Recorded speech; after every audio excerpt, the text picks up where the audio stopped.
بسم اللہ الرحمن الرحیم۔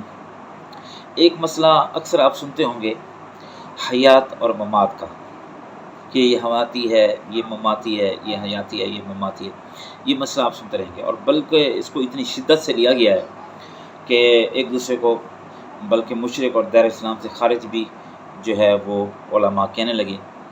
وہ کہتے ہیں حیاتی مشرک ہیں، دائر اسلام سے خارج ہیں، وہ کہتے ہیں مماتی مشرک ہیں اور گستاخ ہیں، پتہ نہیں کیا کچھ کہتے ہیں۔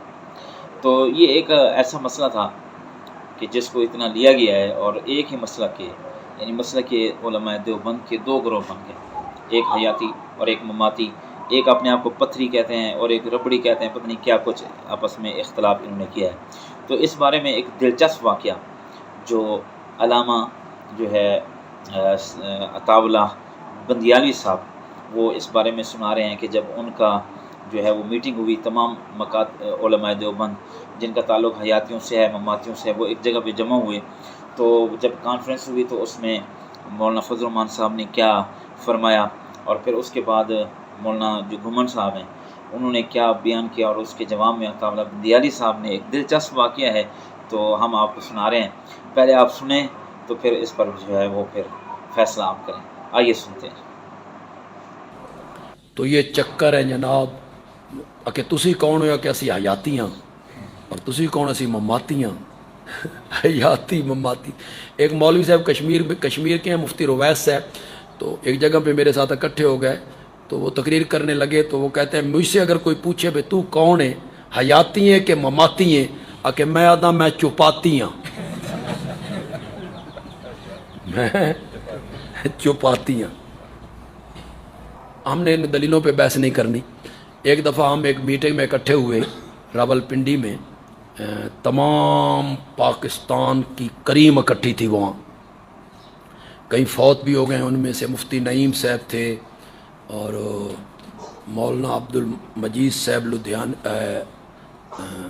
کروڑ پکا والے تھے، اور مولانا عطا المومن شاہ صاحب تھے،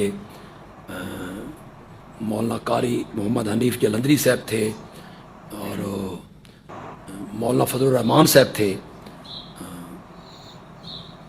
مولانا سمیع الحق صاحب تھے مرحوم۔ ہاں جی، نہیں وہ نہیں تھے۔ تعلیم القرآن کا جب حادثہ ہوا تھا تو وہاں مولانا فضل الرحمان صاحب نے جو خطاب کیا اس میں انہوں نے ایک بات بڑی عجیب کہی، آپ میں سے پتہ نہیں کتنے لوگ اس کا لطف لیں گے، ہم نے تو بڑا لطف لیا تھا وہاں، وہ خود بھی بڑے مسکرائے تھے۔ انہوں نے کہا یار کس مسئلے میں پڑ گئے ہو، گھڑے کی مینڈک بن گئے ہو، یہ حیات ممات، اس سے تو نبی پاک نے بھی پناہ مانگی، اللہم انی اعوذ بک من فتنۃ المحیا والممات۔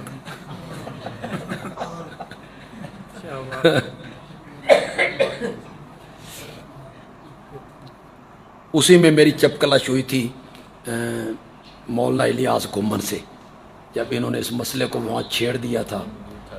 ہاں آپ موجود تھے جب انہوں نے اس مسئلے کو چھیڑا تھا کہ حضرت شیخ القرآن نے سن 1962 میں جس فیصلے پہ دستخط کیے تھے، ہم سب اس پہ اکٹھے ہو جائیں، اس کو مان لیں، جو نہ مانے اسے اٹھا کے باہر پھینک دیں، سب اس پر اکٹھے ہو جائیں۔ تو میں نے وہاں اپنی باری پہ کہا تھا کہ مجھے افسوس اس بات کا ہے کہ مولانا نے ابھی تک وہ فیصلہ پڑھا ہی نہیں۔ اگر یہ فیصلہ پڑھا ہوتا انہوں نے تو کبھی یہ تجویز نہ دیتے۔ انہوں نے صرف 2 لائنیں پڑھی ہیں، اس میں صفحہ 2 صفحوں پہ فیصلہ ہے۔ کتنے صفحوں پہ؟ صرف 2 لائنیں پڑھی ہیں، آگے پیچھے بالکل کو نہیں پڑھا۔ اور پھر مجھے اس سے زیادہ افسوس ہے کہ انہی کی جماعت کے ایک عالم ہے مولانا قاضی مظہر حسین صاحب چکوال والے، اور انہی کی جماعت کے ایک عالم ہے مولانا اللہ یار چکڑالے والے، مولانا نے ان کی کتابیں بھی نہیں پڑھی۔ ان کی کتابیں بھی پڑھی ہوتی تو کبھی یہ تجویز نہ دیتے۔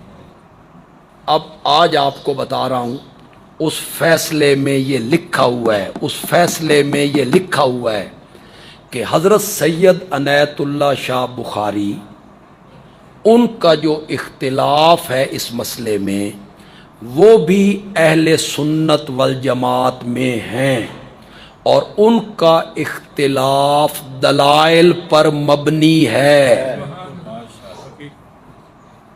میٹھا میٹھا ہپ ہپ، کڑوا کڑوا، تم تو کہتے ہو دلیل ہی کوئی نہیں ان کے پاس، اور اس فیصلے میں تو لکھا ہوا ہے کہ یہ دلائل پر مبنی ہے ان کا اختلاف، اور اسی فیصلے میں یہ لکھا ہوا ہے کہ حضرت سید عنایت اللہ شاہ بخاری اگر اس پر دستخط کریں گے تو ٹھیک، اور اگر دستخط نہیں کریں گے تو ہم دارالعلوم تعلیم القرآن کے جلسے میں انہیں نہیں بلائیں گے۔ پھر مزے کی بات یہ ہے کہ اس کے بعد 20 سال تک حضرت شیخ القرآن زندہ رہے، اور 20 سال ہی سید عنایت اللہ شاہ بخاری تعلیم القرآن کے جلسوں میں آتے رہے۔ فیصلہ اگر وہ کالعدم نہیں ہو گیا تھا تو حضرت شیخ نے ان کو کیوں بلایا؟ اپنے فیصلے کی خلاف ورزی کیوں کی تھی انہوں نے؟ میں نے ایک عالم سے اس بارے میں پوچھا تھا، اور انہوں نے فرمایا تھا کہ میں اس کا پھر جواب دوں گا، وہ پھر آج تک نہیں آئی کہ اس کا مجھے جواب دیں کہ حضرت شیخ نے اپنے فیصلے کی خلاف ورزی کیوں کی تھی۔